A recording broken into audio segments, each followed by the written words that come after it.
Hermano, ¿me escuchan bien? Ujú. Sí, bien, hermano, súper bien. Ah, ya. Haciendo una prueba de sonido. Bueno, ahí estamos a un minuto de comenzar. Bueno, Paulo, ¿no quiere hacer prueba de compartir pantalla? A ver si está activado. Ya, eso. No, no está activado.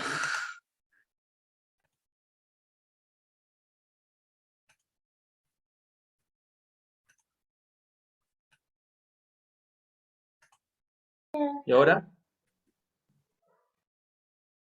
Ahora, yo creo que sí.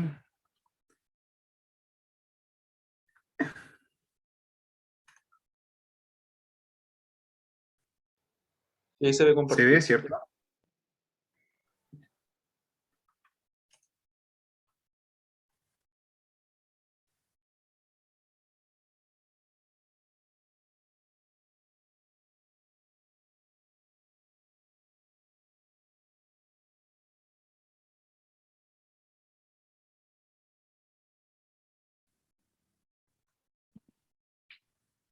Bien, hermanos. Eh, Les saludo en la gracia de Dios, hermanos. Eh,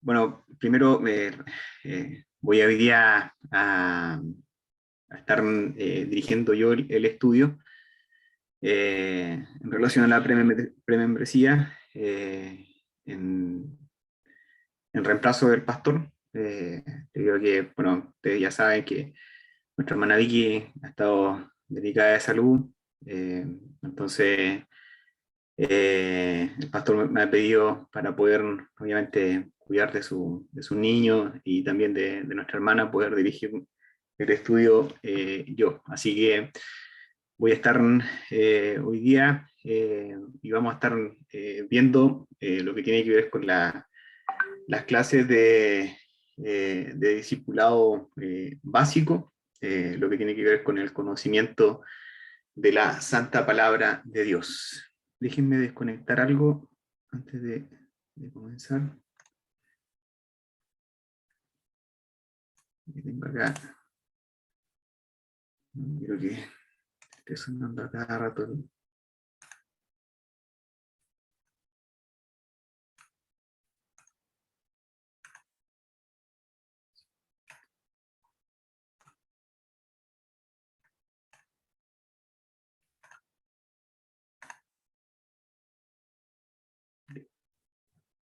¿Me escuchan bien, cierto, hermanos?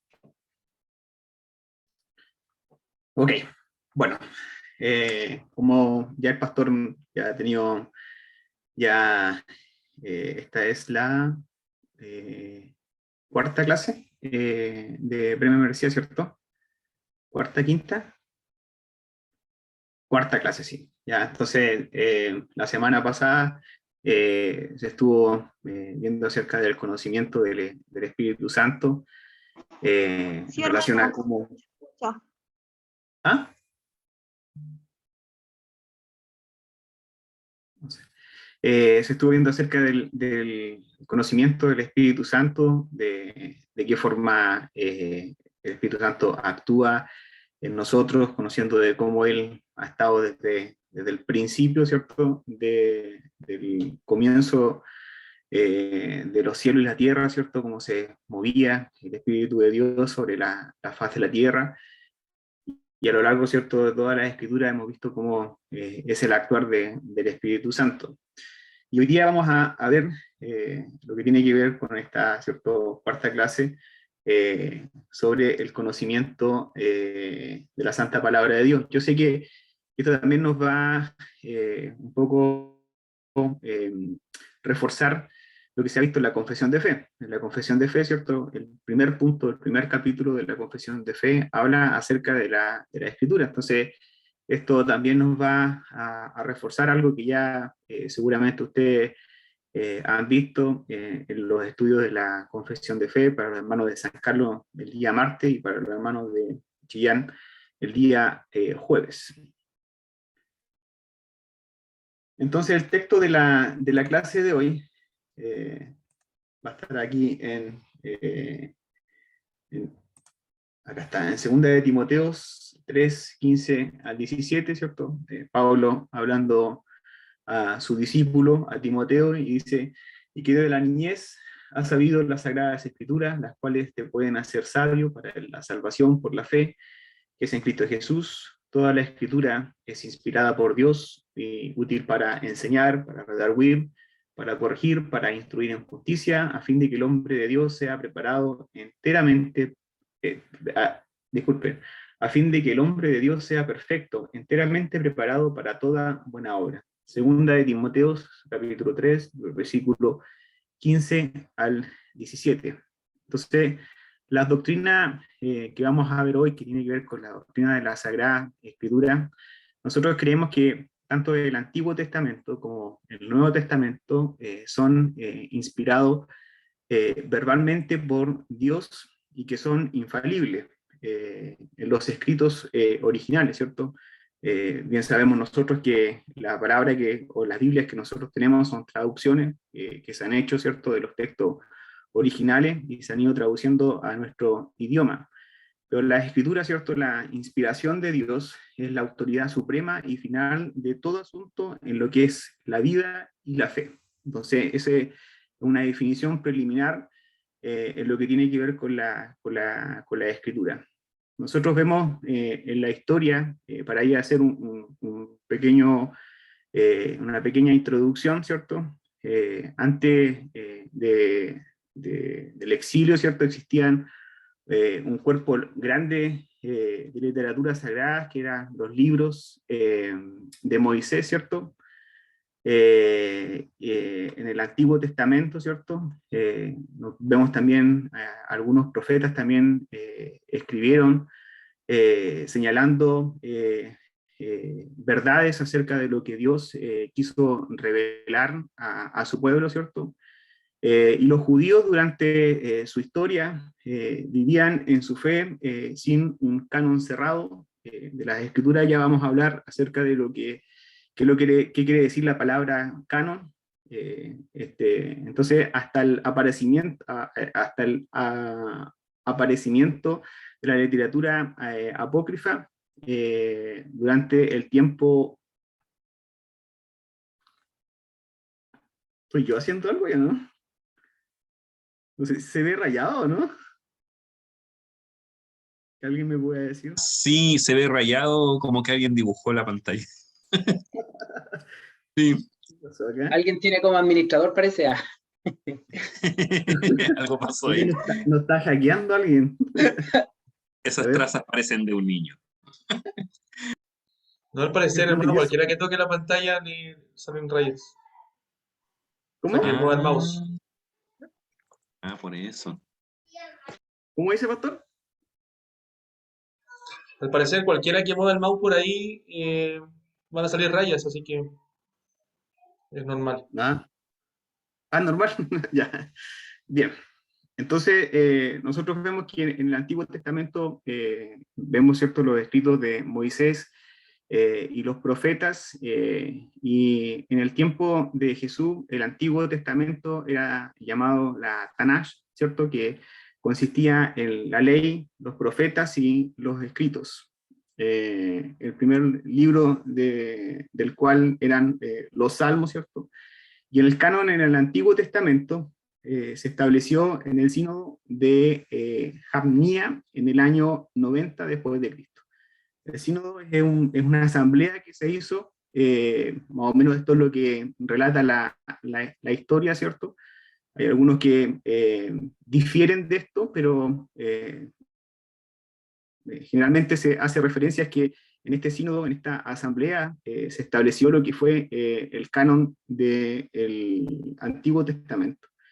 Y en cuanto al Nuevo Testamento, la lista más temprana que nosotros tenemos de los libros apareció en el año 367, en una carta de Atanasio, obispo de Alejandría, y el orden que se estableció en el Nuevo Testamento fueron los evangelios, los libros de los Hechos, ¿cierto? Las epístolas generales, las epístolas paulinas, y Apocalipsis, ¿cierto? Que es el libro profético.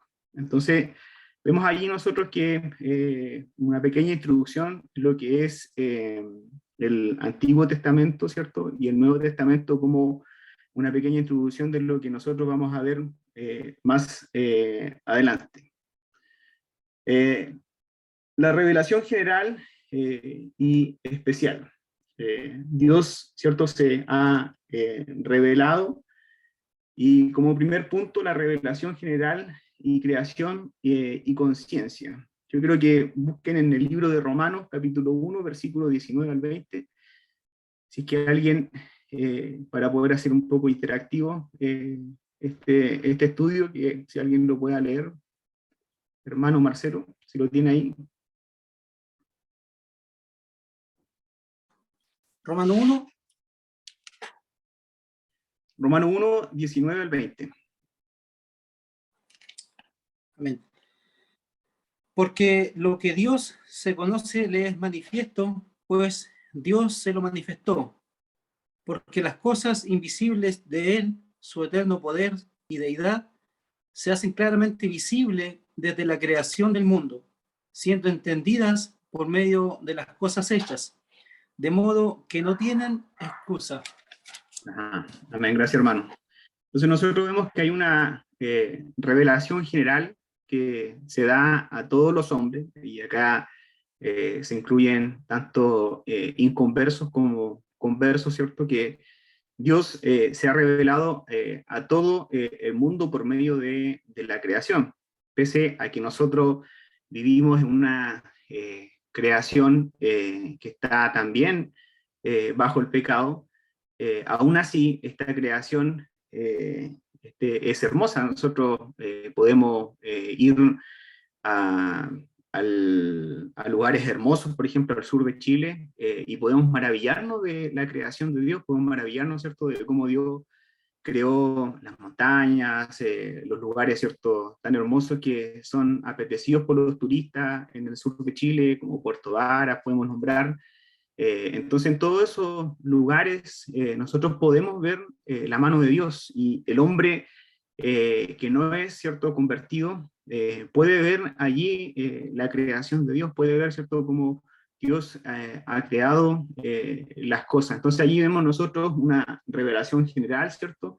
Y el texto que decía mi hermano Marcelo, ¿cierto?, que leía, hablaba sobre eso, hablaba sobre cómo Pablo, ¿cierto?, aclara de que Dios, ¿cierto?, se reveló a través de la creación, de las cosas hechas, ¿cierto? Por lo tanto, no hay excusa para que nadie diga que no existe Dios, o que alguien pueda pensar, ¿cierto?, de que esto vino desde la flotación de gases y que se creó todo lo que nosotros vemos, sino que hay un Dios que ha establecido las cosas, y hay, ¿cierto?, un Dios que ha creado todas las cosas que nosotros vemos. En cuanto a la revelación especial, la Escritura, ¿cierto?, se ha revelado, o sea, Dios se ha revelado, ¿cierto?, de manera especial ahora para con sus hijos. Y yo creo que busque mi hermana Marcia en Segunda de Pedro, vamos a leer 1 del 19 al 21.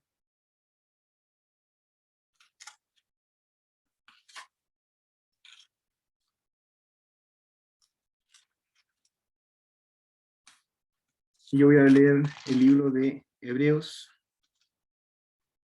Amén. Léalo primero, hermano. Amén. Segunda de Pedro 1 del 19 al 21. Tenemos también la palabra profética más segura, a la cual hacéis bien en estar atentos como a una antorcha que alumbra el lugar oscuro, hasta que el día esclarezca y el lucero de la mañana salga en vuestros corazones. Entendiendo primero esto, que ninguna profecía de la Escritura es de interpretación privada, porque nunca la profecía fue traída por voluntad humana, sino que los santos hombres de Dios hablaron siendo inspirados por el Espíritu Santo. Amén. Amén. Entonces nosotros allí vemos cómo Dios se ha revelado de manera especial ahora para con su pueblo. Nosotros vemos en Hebreos capítulo 1, versículo 1 al 2, ¿cierto? Que es un texto que citamos bastante, que dice: Dios, habiendo hablado de muchas veces y de muchas maneras en otro tiempo a los padres por los profetas, en estos postreros días nos ha hablado por el Hijo, a quien constituyó heredero de todo y por quien asimismo hizo el universo. Entonces nosotros vemos cómo Dios se ha revelado a su pueblo por medio ahora de su palabra. Vemos cómo hay una revelación general para todas las personas de este mundo a través de las cosas hechas, pero a través, ¿cierto?, de la escritura, a través de la palabra de Dios, Dios se revela a su pueblo, Dios se revela, ¿cierto?, a sus hijos. Hay una persona inconversa puede leer las escrituras, sí las puede leer. La pregunta es, ¿va a ser iluminado? ¿Va a ser revelado Dios por medio de la palabra? Solamente eso corresponde al Espíritu Santo, ¿cierto? Entonces, nosotros vemos de que hay una revelación especial y eso, ¿cierto?, es para los hijos de Dios, para quienes el Espíritu Santo ha obrado en sus vidas, los ha convencido de pecado, de justicia y de juicio, y se han vuelto, ¿cierto?, a Cristo. Entonces, eso es lo que nosotros vemos en la revelación especial. Hay unas cosas importantes que nosotros debemos saber con respecto a algunas definiciones que tienen que ver con la Biblia. Por ejemplo, la palabra Biblia, que se deriva de la palabra del griego que significa biblión, que significa libro o rollo, ¿cierto? El nombre biblos, que denotaba de la planta de papiro que crecía en los pantanos o riberas de los ríos, especialmente en el Nilo, y el biblión, que fue hecho de papel de papiro o biblus, eventualmente, ¿cierto?, la forma plural, Biblia, fue usada por los cristianos que hablaban latín para denotar todos los libros del Antiguo y el Nuevo Testamento. Y en cuanto a lo que nosotros vemos y señalamos, ¿cierto?, que la revelación especial, que es la escritura, que es la palabra de Dios, la palabra traducida escritura viene de la palabra griega graphe, que sencillamente significa escrito. Los libros del Antiguo Testamento y los del Nuevo Testamento son llamados las Escrituras. Por eso nosotros leíamos al principio en el libro de Primera de Timoteo, ¿cierto? 3:17, que toda la Escritura, ¿cierto?, es inspirada de Dios. Entonces nos indica que estas Escrituras no son escritos ordinarios, sino son inspirados por Dios. Entonces eso es lo que nosotros podemos ver también como una definición en lo que tiene que ver con Biblia y lo que tiene que ver con escritura, para poder nosotros ver esas definiciones. La Biblia, la palabra de Dios. Las escrituras fueron escritas aproximadamente por 40 hombres diferentes. No hay un consenso para poder señalar o decir que exactamente fueron 40 o 41 hombres, ¿cierto? Porque, por ejemplo, el libro de Hebreos, que nosotros estábamos citando, hay algunos que pudiesen llegar a atribuirle, ¿cierto?, este libro de Hebreos al apóstol Pablo, ¿cierto?, por la forma en que él escribió, pero no hay certeza ni hay, ¿cierto?, unanimidad en poder señalar que el libro de Hebreos, en este caso, fue escrito por el apóstol Pablo. Entonces nosotros señalamos que las escrituras fueron escritas por aproximadamente 40 hombres diferentes. Estos hombres vinieron de diferentes países y culturas. Nosotros vamos a ver más adelante, ¿cierto?, cuando se separa el canon y cómo está compuesto el Antiguo y el Nuevo Testamento, y vemos cómo hay diferentes influencias dependiendo de las personas. Ustedes sabrán, ¿cierto?, que, por ejemplo, Lucas no era judío, y él escribió, ¿cierto?, el Evangelio de Lucas, también escribió el libro de los Hechos. Entonces, ahí también estos hombres venían de diferentes países, ¿cierto?, y diferentes culturas. Ellos vivieron en eras diferentes. Nosotros, por lo que sabemos, la Biblia, ¿cierto?, es una recopilación de todos los libros en 1400 años. O sea, estamos hablando de un tiempo bastante extenso, en donde escribieron muchos hombres, y durante todo este tiempo, nosotros vamos a ver más adelante con respecto al canon, ¿cierto?, hay similitudes, ¿cierto? Hay una concordancia, hay una línea temática, ¿cierto?, que tiene que ver con la palabra de Dios. Entonces, estos hombres que escribieron la escritura vinieron, ¿cierto?, vivieron en eras diferentes. Aquí la presentación, ¿cierto?, señala de 1400 antes de Cristo hasta el 90 después de Cristo. Se escribió en 3 lenguajes, ya lo hemos visto, ¿cierto?, en hebreo, en arameo, ¿cierto?, y en griego, y acá obviamente señala, ¿cierto?, que fueron 1500 años aproximadamente de recopilación de los textos originales para poder nosotros tener la palabra completa, ¿cierto?, la revelación completa de nuestro Dios en la Biblia. Contiene 2 grandes divisiones, ¿cierto?, el Antiguo Testamento y el Nuevo Testamento, que nosotros en otras clases, ¿cierto?, y en otros estudios que hemos tenido en la iglesia, ¿cierto?, hemos hablado acerca de los pactos, el Antiguo Pacto, ¿cierto?, y el Nuevo Pacto. Entonces, la Biblia tiene esa separación en cuanto al Antiguo Pacto con el pueblo de Israel, ¿cierto?, y en el Nuevo Testamento, donde nuestro Señor Jesucristo establece un nuevo pacto para con su pueblo, que somos, ¿cierto?, todos los hombres y mujeres que vienen a Él en arrepentimiento y fe, y estos vienen de toda tribu, lengua y nación, y no tan solo de una nación en particular como lo era el pueblo de Israel en el Antiguo Testamento. En segunda de Pedro 1, si vamos a ese texto, segunda de Pedro.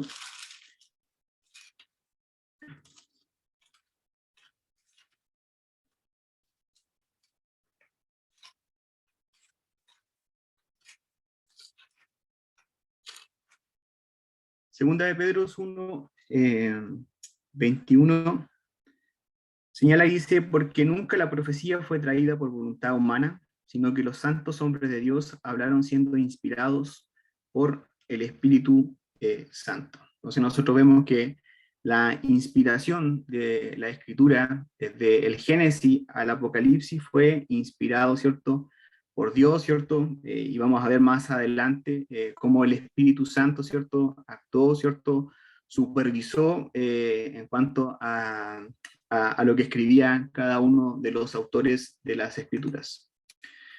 Entonces, las divisiones de la Biblia, el Antiguo Testamento, nosotros vemos de que existe el Pentateuco, ¿cierto?, que son los primeros 5 libros, ¿cierto?, o 5 rollos, que son la ley, ¿cierto?, de Moisés, y nosotros vemos cómo esos textos tienen una relevancia en la historia del pueblo de Israel, y obviamente también para la historia de la iglesia, pero vemos allí cómo el pueblo de Israel, ¿cierto?, se fue constituyendo, cómo se fue, ¿cierto?, generando como nación, y vemos allí, ¿cierto?, cómo Dios revela su ley por medio, ¿cierto?, de Moisés, cuando habla allí en el monte de Sinaí.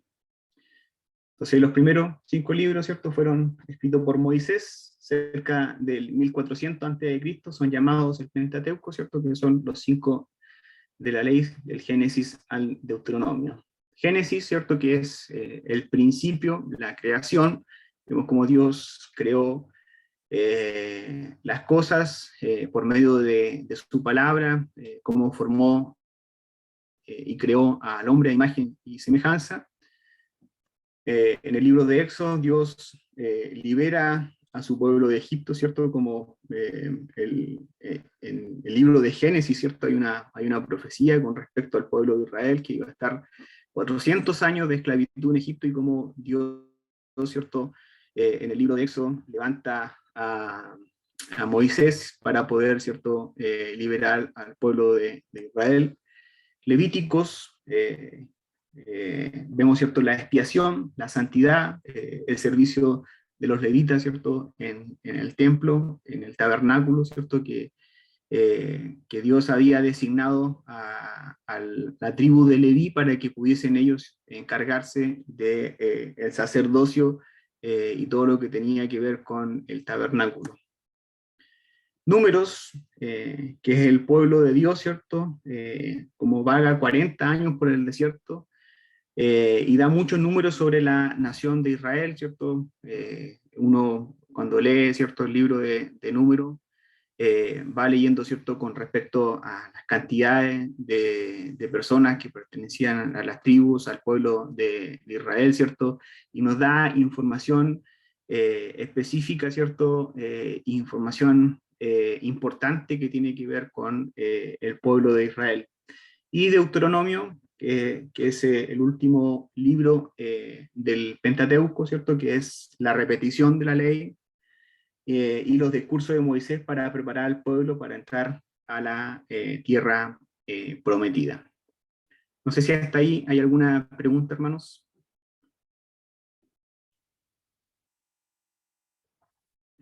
Bien, sigamos. Las divisiones en el Antiguo Testamento. Posteriormente nosotros vemos los libros históricos. Los libros históricos fueron escritos entre 1400 al 400 a.C. y describen los tratos de Dios con su pueblo escogido y la nación judía, ¿cierto? Nosotros vemos cómo el pueblo de Israel se separa, ¿cierto? Después de Salomón, en Israel, ¿cierto? El norte, ¿cierto? Y Judá del sur. Entonces los libros son desde Josué hasta Esther. Y acá tenemos nosotros, se clasifican en poéticos, que son los siguientes 5 libros, son de género literario, poético, de sabiduría, proverbial, salmos y etcétera. Job nos muestra cierto sufrimiento y fe de un hombre que amaba a Dios. Nosotros vemos, ¿cierto?, en el libro de Job cómo actúa la soberanía de Dios y cómo Dios trata, ¿cierto?, con el hombre Job, y cómo Dios, ¿cierto?, muestra, ¿cierto?, su providencia, su misericordia. En el libro de Salmos, ¿cierto?, están los cánticos de alabanza, de gratitud e instrucción. No son el 100%, ¿cierto?, de los salmos de David, ¿cierto? Ahí hay salmos que corresponden a Moisés, hay salmos que son proféticos, hay salmos de alabanza, ¿cierto? Y nosotros vemos que el mismo libro de Salmos se separa en libros para poder hacer también una diferenciación con respecto a eso. Proverbios, que es la sabiduría de Dios para la vida práctica, ya lo hemos visto en exposiciones con respecto al libro de Proverbios, como el libro de Proverbios trata con respecto a cómo nosotros debemos comportarnos con nuestros hijos, con nuestra familia, como esposo, a las esposas, ¿cierto? Entonces son consejos de sabiduría para la vida práctica que nosotros tenemos cada uno. Y Eclesiastés, ¿cierto? El vacío de una vida terrenal sin Dios. Y luego tenemos Cantares, es una celebración del gozo matrimonial, ¿cierto? Un hermoso libro, el libro de Cantares, que habla acerca de eso, del gozo, ¿cierto?, que podemos encontrar, aquellos que estamos casados, ¿cierto?, tanto el hombre para con la mujer, ¿cierto?, y la mujer para con el hombre. Los profetas mayores, y un profeta era un hombre designado por Dios para entregar su mensaje al pueblo, a los hombres. Y estos libros se denominan profetas mayores porque son más largos que los menores, ¿cierto? Alguien podría pensar de que cuando nos referimos a profetas mayores nos estamos refiriendo a que a lo mejor tengan una mayor preponderancia o una mayor importancia por lo que escribieron, y no es así, sino que por lo extenso de lo que ellos escribieron, nosotros vemos que se le llaman profetas mayores, y que ellos escribieron entre 750 y 500 antes de Cristo. Y estos libros son desde Isaías a Daniel, los profetas menores, ¿cierto? Son los últimos 12 libros que fueron escritos en el 840 y 400 antes de Cristo. Vemos también allí como los profetas denominados menores, ¿cierto? Hablan ya cuando el pueblo, tanto el pueblo de Judá, ¿cierto?, como Israel, están en el exilio, ¿cierto?, están siendo invadidos, y como el pueblo, o sea, como los profetas y la palabra de Dios, ¿cierto?, llega por medio de estos profetas. En el Nuevo Testamento, las divisiones que nosotros encontramos, partimos por los evangelios que nos relatan de diferentes perspectivas la vida del Señor Jesucristo, ¿no? Aquí nosotros claramente identificamos, ¿cierto?, en los evangelios, Mateo, ¿cierto?, siendo un discípulo de nuestro Señor Jesucristo, nos muestra la vida de Cristo, enfatizando a Cristo como rey. Marcos, ¿cierto?, que no era discípulo de nuestro Señor Jesucristo, él muestra la vida de Cristo, enfatizando a Cristo como siervo. Lucas, que tampoco era un discípulo directo de nuestro Señor Jesucristo, nos muestra la vida de Cristo, enfatizando a Cristo como Dios hombre. Y Juan, que fue discípulo de nuestro Señor Jesucristo, nos muestra la vida de Cristo, enfatizando a Cristo como el Hijo de Dios, como lo hemos estado ya viendo en las exposiciones de los domingos tras domingo. Entonces estos son los evangelios en la primera parte que nosotros encontramos en el Nuevo Testamento. Luego de eso nosotros encontramos el libro de los Hechos, que fue escrito por Lucas, y este libro, que abarca un periodo de 30 años aproximadamente, relata la propagación del Evangelio por todo el mundo antiguo. Nosotros vemos, ¿cierto?, en los primeros capítulos del libro de los Hechos, cómo la iglesia primitiva se empieza a expandir producto de la persecución, producto que eran perseguidos, ¿cierto? Empieza a haber una evangelización sobre Asia, sobre los lugares, ¿cierto?, que vemos nosotros en el mundo antiguo.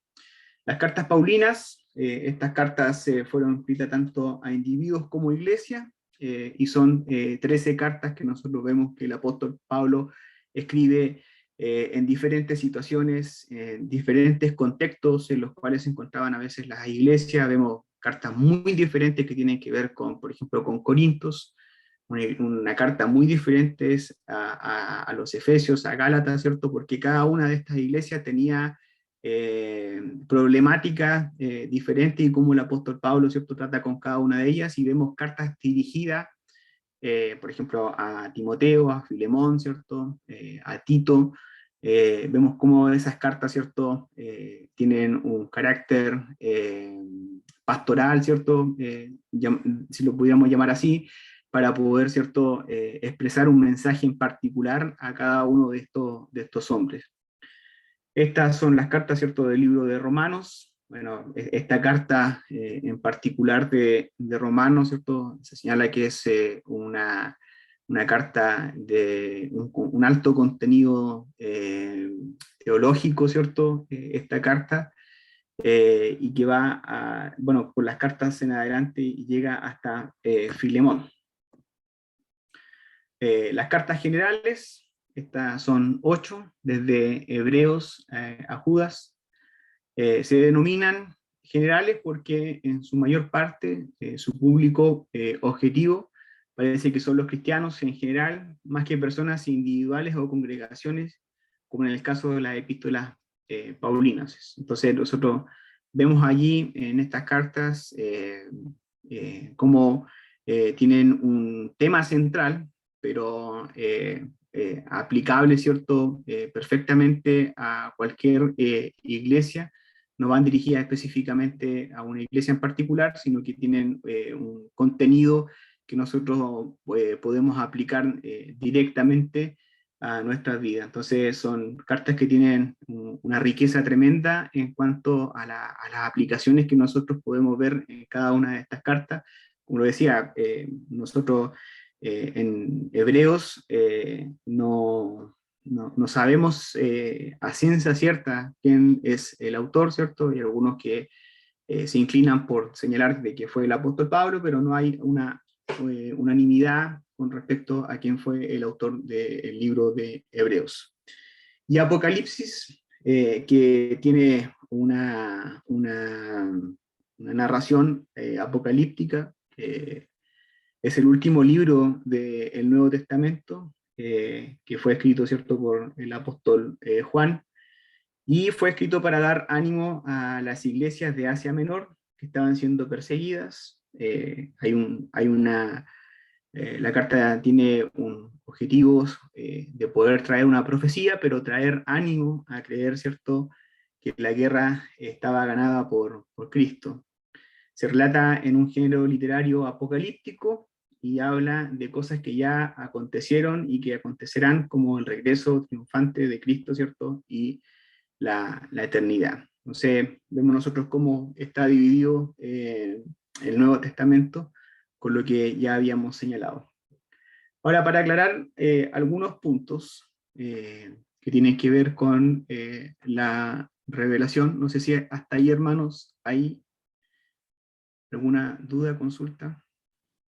Yo tengo una pregunta, hermano Pablo, pero no necesariamente que la puedan responder ahora, pero ¿existe algún texto o dónde se puede encontrar la información de cuál es el orden cronológico correcto de todos los libros de la Biblia? No he dado con ese antecedente, entonces me En la interesaría en Biblia, algún momento. sí, claro, nosotros sabemos de que, por ejemplo, partiendo por los evangelios no fueron escritos así cronológicamente, porque nosotros vemos que el evangelio de Juan, ¿cierto?, fue escrito mucho tiempo después, ¿cierto? Y así nosotros vemos en el Antiguo Testamento textos que debieran ir primeros que otros, y otros, ¿cierto?, después. Yo sé que hay libros que se encargan, de hecho, hay un libro que se llama, no sé si el pastor me está escuchando, pero un libro que se llama El origen de la Biblia, que es bastante bueno, que hace referencia a poder, ¿cierto?, establecer con respecto a cómo se fueron estableciendo los cánones, tanto del Antiguo Testamento como del Nuevo Testamento. Pero en la Biblia, ¿cierto? No sé si esa era la pregunta, si es que en la Biblia nosotros encontramos una cronología, ¿esa era la pregunta? O si es que nosotros lo pudiésemos encontrar en otra parte. Bueno, Pablo, La pregunta, Sí. voy a decir que hay Biblias cronológicas. Hay Biblias en orden cronológico que se pueden encontrar y aparecen ahí en el orden en el cual acontecieron los hechos. Pero creo que una buena Biblia de estudio siempre aparece, bueno, en la primera página, una reseña del libro y habla del contexto en el cual se escribió, y es importante que nosotros analicemos eso, por ejemplo, cuando leemos la Biblia, porque, eh, por ejemplo, ¿dónde metemos a los profetas? A Ageo, a Zacarías, por ejemplo, a Isaías. A veces no sabemos en qué tiempo vivieron. Entonces, si no sabemos en qué tiempo vivieron, por ejemplo, el profeta Jeremías, no vamos a entender el libro, no vamos a entender el contexto del por qué Jeremías dice lo que dice, por qué se escribe Jeremías las Lamentaciones. Entonces, si yo no entiendo en qué contexto lo escribió, le vamos a llamar, como muchos le llaman, el profeta llorón, ¿cierto? Que me molesta ese término cuando le dicen a Jeremías, porque el contexto en el que vivió Jeremías da para eso y para mucho más. Hay que entender la Biblia también en el contexto en el cual se escribió, en la época en que se escribió cada profeta. Pero hay Biblias de estudios que ayudan y también Biblias cronológicas que las venden por ahí en las librerías. Ahí está contestada la pregunta, hermana. Gracias. Gracias, pastor. Con respecto a algunos términos, lo que tiene que ver con revelación, es el acto de Dios por el cual revela al hombre, lo cual de otra manera sería desconocido. Nosotros quisiéramos ver también una definición que tiene que ver con respecto a la revelación, que es el descubrimiento, ¿cierto?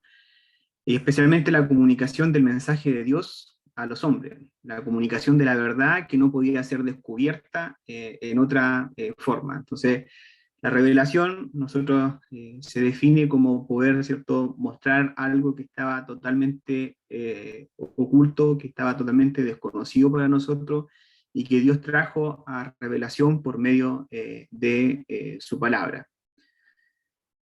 Inspiración es el proceso por el cual Dios movió a hombres a través del Espíritu Santo para escribir su palabra. En ese momento ellos no podían cometer errores, ¿cierto?, en lo que tiene que ver con la inspiración, porque fueron inspirados por Dios. Ellos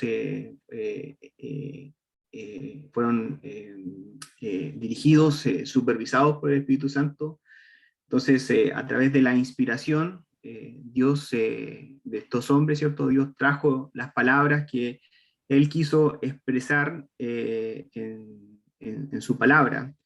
Por eso es que nosotros muchas veces, ¿cierto?, rechazamos cuando alguien piensa de que todavía hay revelación de Dios, o todavía, ¿cierto?, hay palabra de Dios que Dios está hablando. No quiere decir de que Dios, ¿cierto?, por medio no nos pueda hablar, porque Él nos habla a través de su palabra. Entonces nosotros no podríamos aceptar, ¿cierto?, el hecho de que alguien pensara de que Dios sigue hablando, porque si Dios siguiera hablando, hermanos, ¿quién está escribiendo eso? ¿Quién está escribiendo la palabra de Dios? ¿Cierto? Dios ha hablado por medio de su palabra, y su palabra ya está completa y es suficiente. Y por lo tanto, ¿cierto?, nosotros no podemos aceptar de que hayan otras revelaciones. Nosotros bien sabemos que los mormones, ¿cierto?, creen en una tercera revelación, o no sé si llamarlo así, un tercer testamento, pero nosotros no podemos, ¿cierto?, aceptar que haya personas que puedan pensar de que Dios ha estado revelando, porque no es así, porque Él ha dejado su palabra, ha dejado, ¿cierto?, y Él inspiró a hombres para poder traernos la palabra de Dios. Puntos importantes. Toda la revelación especial se condensa hoy en las Escrituras. Entonces, no hay más revelación. Ya Dios lo ha revelado todo por medio de su palabra. Hoy no tenemos autógrafos originales, que fueron, ¿cierto?, los textos escritos por los autores. Los manuscritos que hay son copias fieles de los textos originales, ¿cierto?, que fueron en hebreo, en arameo y en griego. Lo que nosotros hoy tenemos en nuestras lenguas vernáculas, que tienen que ver, ¿cierto?, con nuestra lengua original, ¿cierto?, son traducciones fieles de la palabra de Dios, porque Dios preservó su palabra, y acá nosotros encontramos diferentes versiones, y acá es el gusto de cada uno, ¿cierto? Cuál versión pueda sentirse más cómodo, pero vemos nosotros que hay buenas versiones, en la Reina Valera, ¿cierto? Del 60, hay otras versiones que a alguien le puede gustar más. Está la nueva traducción viviente y la Biblia de las Américas, que es la LBLA, ¿cierto? Que son versiones en español que son bastante, ¿cierto?, consideradas dentro del cristianismo. La palabra traducción de la Biblia, del Antiguo Testamento, o sea, disculpe, la primera traducción de la Biblia es la Septuaginta, ¿cierto? O Biblia de los 70, ya que fue el trabajo de más de 70 ancianos judíos, una traducción del Antiguo Testamento hebreo al griego, y fue hecha en el periodo intertestamentario, y probablemente es la que Jesús cita en los evangelios. Los libros apócrifos, ¿cierto? Apócrifo, que quiere decir oculto, por su procedencia, y por tanto no es auténtico. Estos están incluidos en la Biblia Católica Romana como deuterocanónicos, en un segundo canon, ¿cierto? Que la Iglesia Católica, en un punto de la historia, ellos establecieron de que el canon para ellos, ¿cierto?, incluía estos libros deuterocanónicos, ¿cierto? Pero que obviamente no hay un reconocimiento porque no son inspirados por Dios.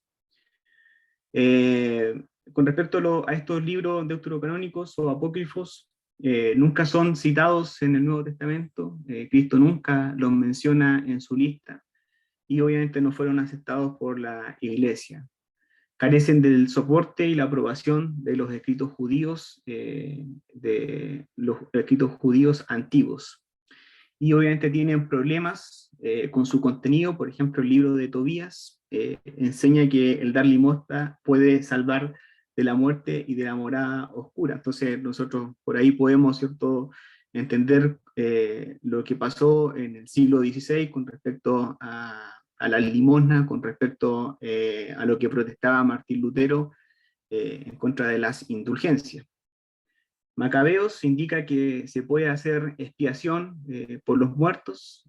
Son enseñanzas obviamente inconsistentes con las doctrinas bíblicas y contradicen la doctrina de Cristo. Entonces, obviamente, referente a eso, no hay una aceptación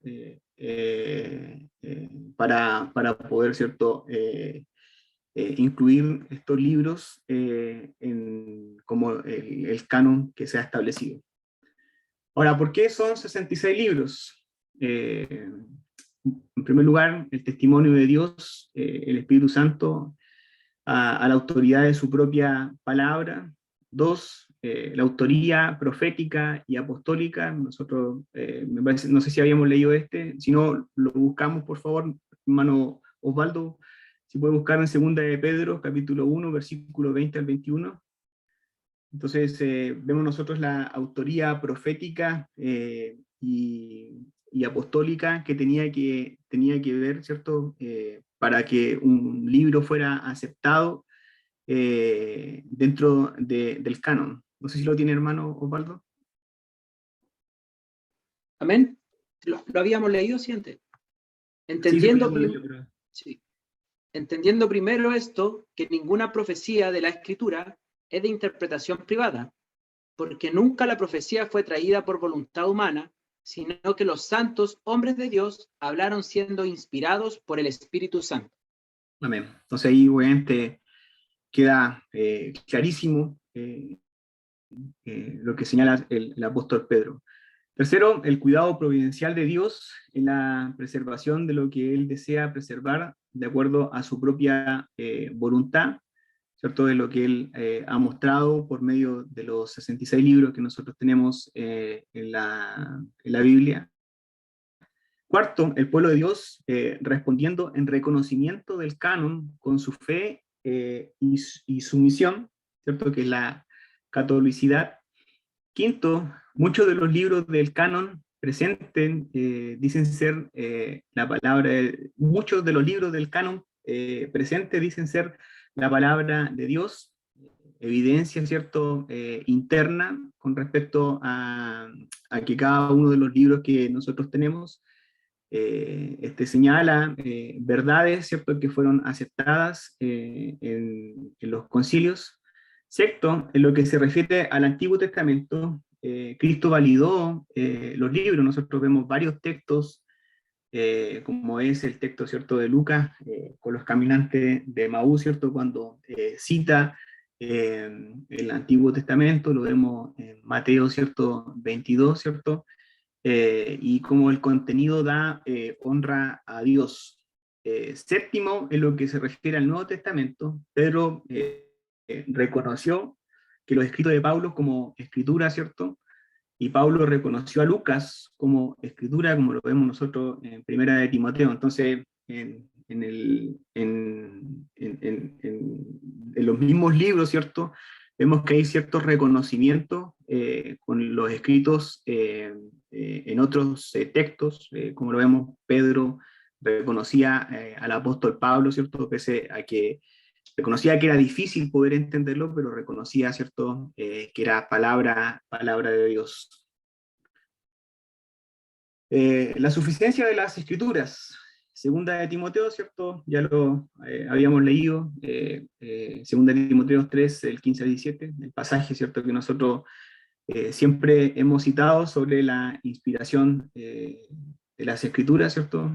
Señala desde la niñez, ¿cierto?, el apóstol Pablo hablando a Timoteo: has sabido las sagradas escrituras, las cuales te pueden dar la sabiduría que lleva a la salvación mediante la fe en Cristo Jesús. Toda la escritura es inspirada por Dios y útil para enseñar, para reprender, para corregir, para instruir en justicia, a fin de que el hombre de Dios sea perfecto, equipado para toda buena obra.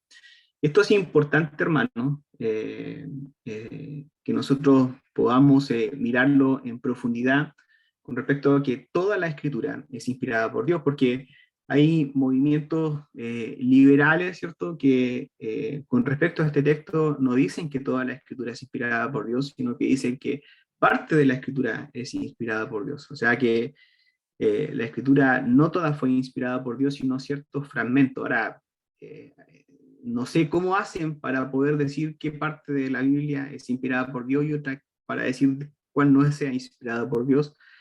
Entonces son argumentos que no tienen un sustento y que obviamente son herejías que van en contra de la suficiencia, de la infalibilidad de las escrituras. Nosotros recordamos cómo hombres en la historia dentro de la misma iglesia han querido colocarse a la altura de la palabra de Dios, ¿cierto?, siendo ellos infalibles. Nosotros hasta hace poco, ¿cierto?, la Iglesia Católica creía en la infalibilidad del Papa, o sea que el Papa no tenía errores, ¿cierto?, y no se equivocaba, llevándolo incluso al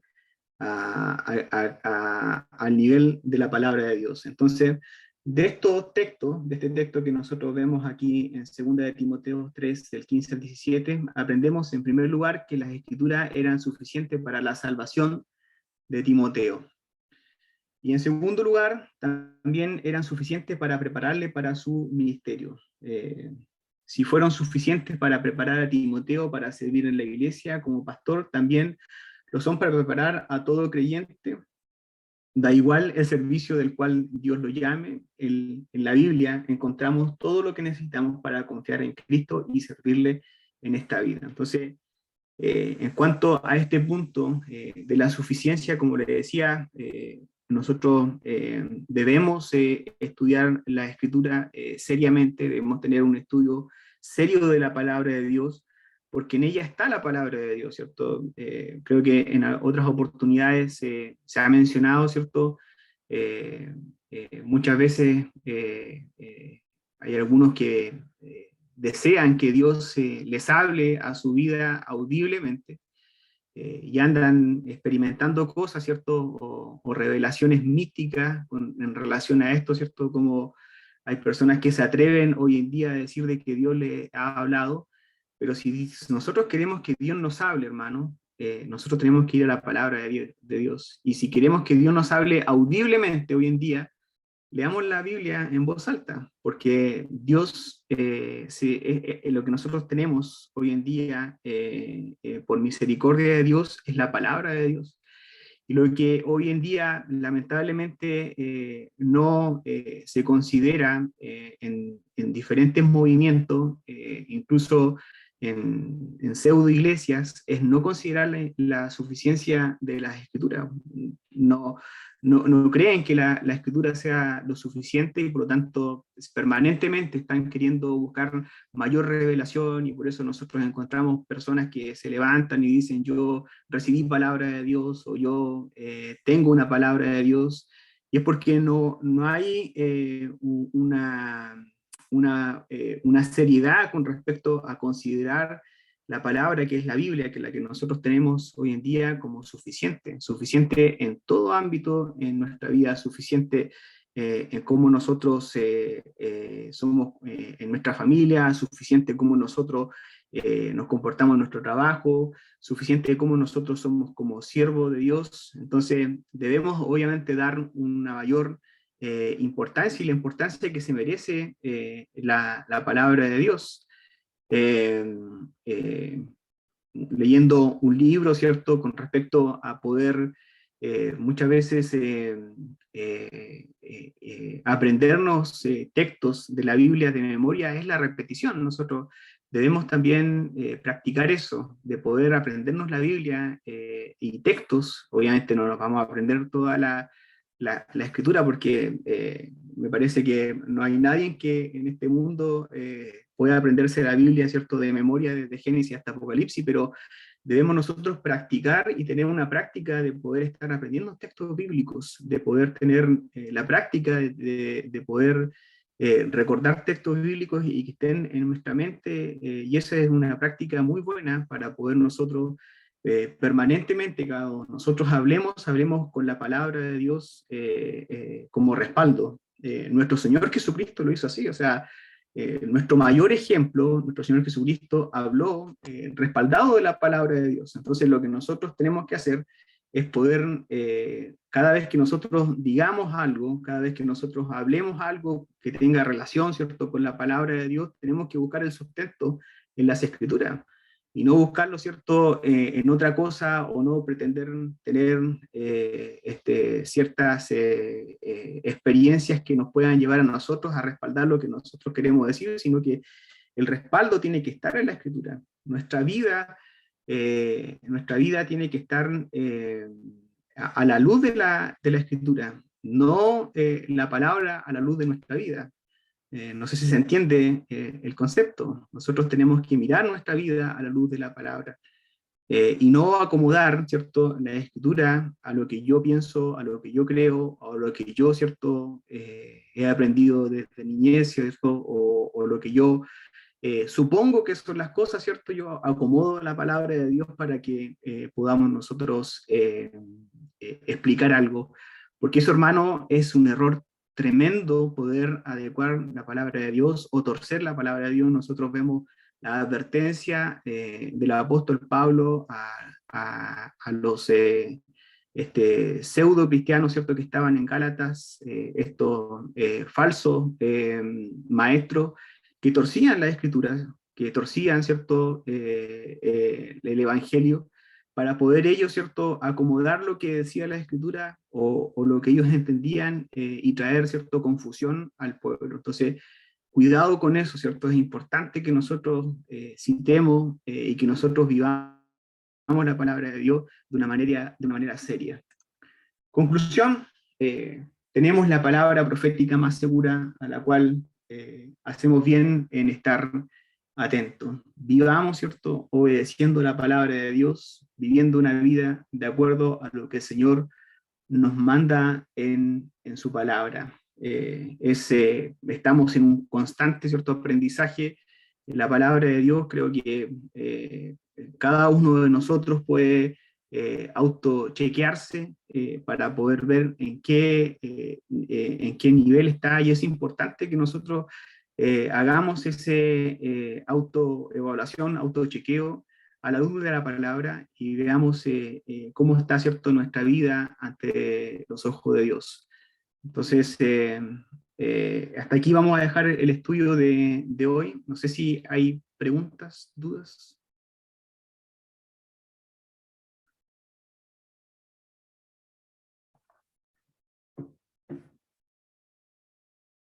¿No? Con respecto al canon, ¿quedó claro, no? ¿No? No sé si quizás a lo mejor retomar eso que tiene que ver con el canon, porque la palabra canon, ¿cierto? Viene del griego canon que significa un lugar, una vara de medir, y por lo tanto nosotros vemos que cuando nosotros nos referimos al canon, ¿cierto? Nos estamos refiriendo a que Dios, ¿cierto?, inspiró su palabra, él, por medio de los hombres, por los escritores de la Biblia, pero en los concilios, en donde la iglesia primitiva, ¿cierto?, se reunía para poder debatir en temas particulares. En los concilios, ¿cierto?, se pudo establecer el canon de Dios por medio de ciertos principios, ciertos criterios que hacían que ciertos libros pudiesen ser considerados dentro del canon y cuáles no fueron considerados dentro del canon. Nosotros vemos ciertos principios en cuanto a la canonicidad que tenían que ver con que fueran escritos por apóstoles y que fueran, ¿cierto?, o supervisados por los apóstoles. En este caso, por ejemplo, nosotros vemos en Lucas, que Lucas no fue apóstol, pero sí lo que él escribió, su evangelio, el libro de los Hechos, fue considerado dentro del canon porque había una supervisión, ¿cierto?, del apóstol Pedro y del apóstol Pablo, ¿cierto?, principalmente en lo que él escribió. Entonces, así nosotros vemos cómo el canon de las escrituras se fue formando. Obviamente, bien sabemos que en el Antiguo Testamento no hubo gran dificultad para poder establecer el canon del Antiguo Testamento, pero el canon en el Nuevo Testamento vemos que sí hubieron de repente controversias con respecto a aceptar algunos libros y con respecto a no aceptar otros. De hecho, habían otros evangelios en algunos momentos que se pudieron levantar, pero que no fueron considerados dentro del canon.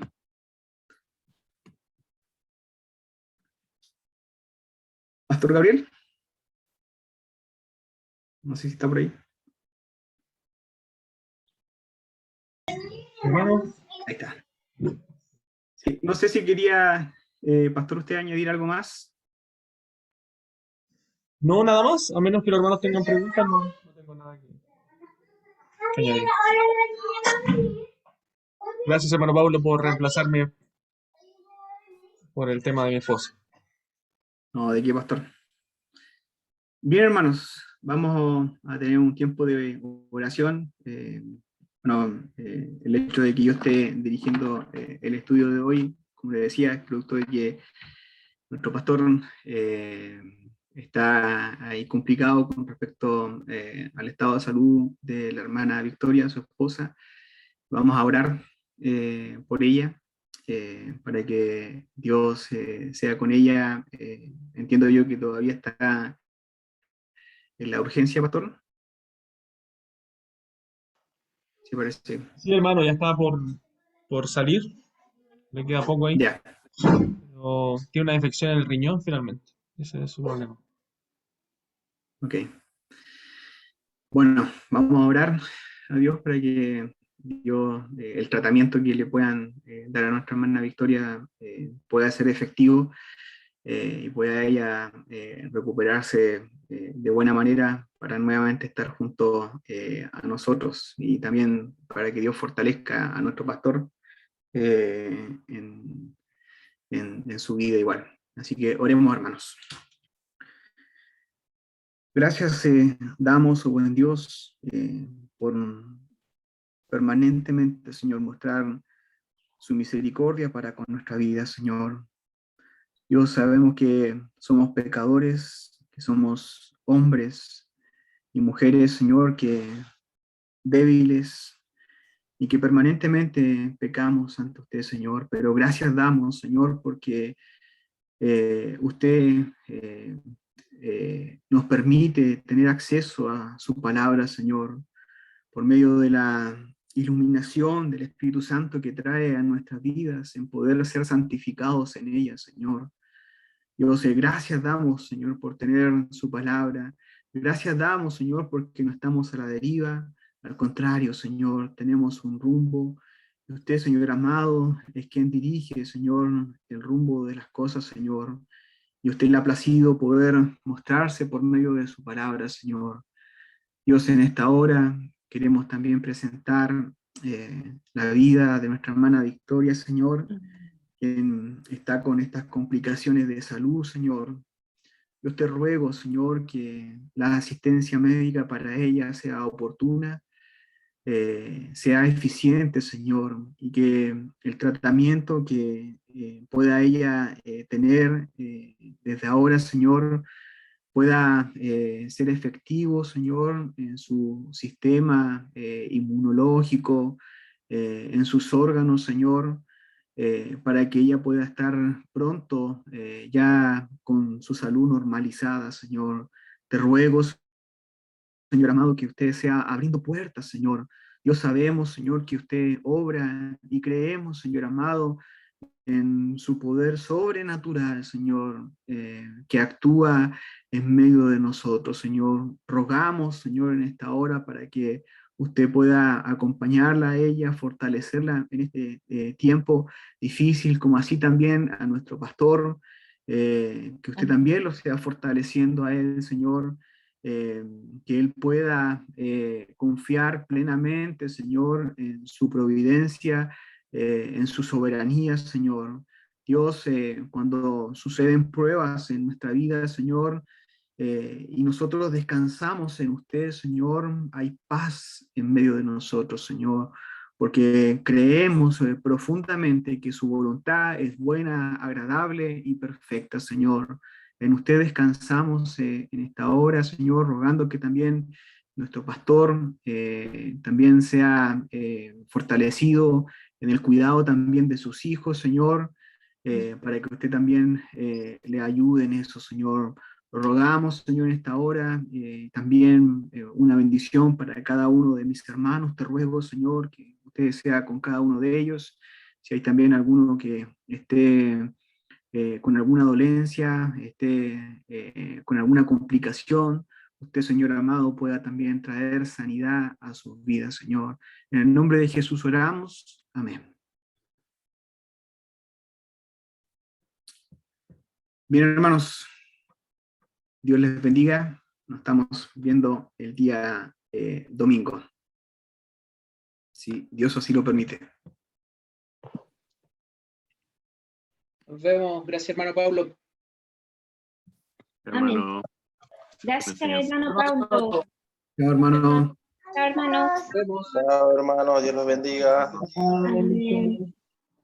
Chao, chao. Hermanos, Hermano Pablo, bendiciones. gracias. Gracias. Chao. Bendiciones.